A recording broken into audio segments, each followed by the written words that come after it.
Motorbike channel Kenya, and today we are reading the newest bike we have ever ridden on this channel, which is the 2022 Kawasaki zx10. Now, ninjas from ancient Japan were known for their deception. And you know what? When you look at the spec sheet of the zx10, you might be deceived to think this is your ordinary superbike. But when you throw a leg over one, you change your perception right away. I mean, I haven't been excited by a bike recently like this one did, but I'm getting ahead of myself. So let's begin with the looks. And the bright green color scheme is right in your face, complete with the Kawasaki WSBK Racing team graphics.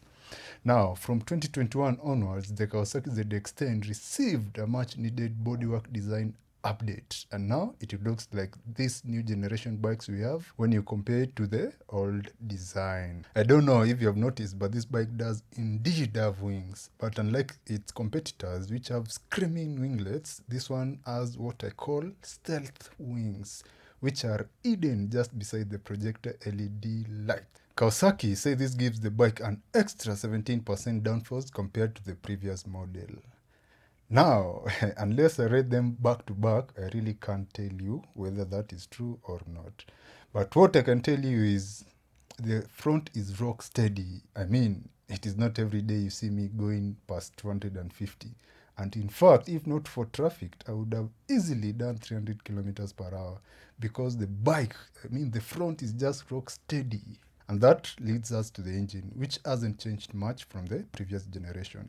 It has 204 horsepower with the stock exhaust, but this bike has an aftermarket SC project exhaust, which I reckon must add at least 2 to 3 brake horsepower. And oh my, that pipe is so loud. It is so loud that after 2 hours of riding, I went to a supermarket and bought earplugs before I became deaf. And no, I'm not joking, this is real life. So what will you do flat out when you have a road without traffic or an airstrip? Well, with the stock gearbox and sprockets, I reckon about 310 kilometers per hour. The gearbox has shorter ratios compared to the previous model, and the mother of all joys, it has both a quick shifter and a down blipper. In fact, they are so good that I was just going through the gearbox and coming back down just to hear the bike sing.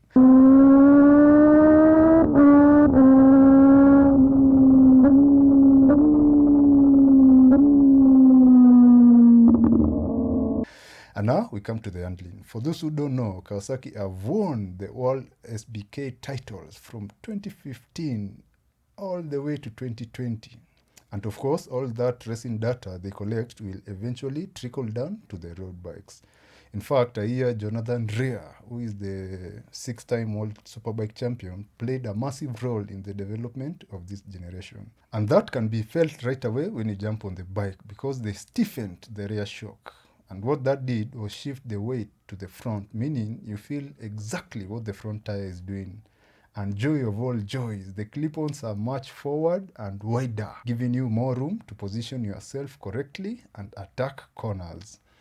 You can see the Jonathan Rea effect all over this bike. The front brakes are top-of-the-line Brembos, complete with Stylema calipers, which give you the feedback.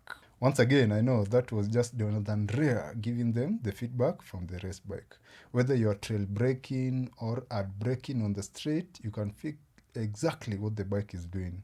And not only are the brakes good, but the Showa BPA forks are the best the Japanese suspension manufacturer can offer. And whether you are braking or cornering, you can feel exactly what the bike is doing. The front feeling from this bike is just out of this world. I know I'm starting to sound like a fanboy, but it is just that good.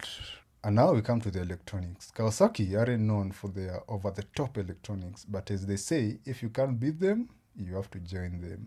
And I can see Kawasaki has started to join them. For starters, it has 3 riding modes, which are Sport, where the throttle is direct and you have the full power. Then there's the road mode, and then there's the rain mode, which limits the power and the traction control kicks in early. In fact, when in rain mode, I could feel the traction control kicking in with as low as 20 degrees of lean ankle. Of course, it has the basics like traction control, ABS, complete with cornering ABS, and a surprise for Kawasaki, it has a cruise control. for when you're just cruising on the road and you are tired. And then there's the launch control, which, because of how good the fuel mapping is on this bike, I reckon when you master it, how to launch the bike, you'll be unstoppable when it comes to drag races. And still on the electronics, if you live in a country where the Rideology app works, you can set up the electronics from the comfort of your smartphone. Too bad South Africa is the only country supported in Africa because they thought the rest of Africa are peasants who can't afford a ZX10. But then again, you can't blame them too much because this is the only bike in the country and maybe in the whole of East Africa. So what don't I like about the bike? Like I've always said, there is nothing like the perfect bike. In fact, with this bike, I only had one issue.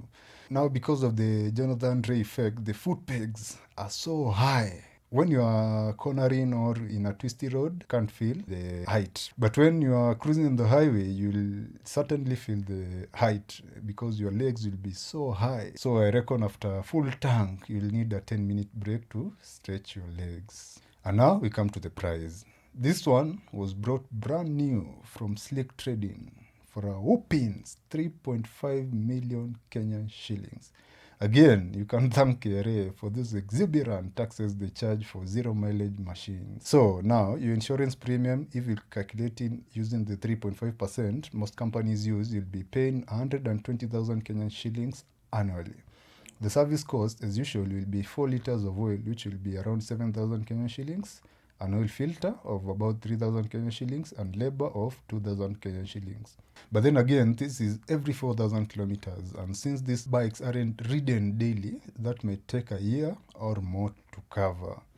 In terms of fuel, unlike the Kawasaki H2 we had last week, which did a surprising 7 kilometers per liter, this one does a respectable 17 kilometers per liter, and maybe 15 kilometers per liter if you're on the track. I tell you what, going into this, I thought this wasn't going to be very different from the last Kawasaki I rode, which was a 2015 model. But boy, was I wrong. Not only did I like it, but I think I'm a fanboy at this point. Anyway, that is it for this video. Like, comment, share to your mates, and subscribe if you already haven't. See you on the next one. Ciao.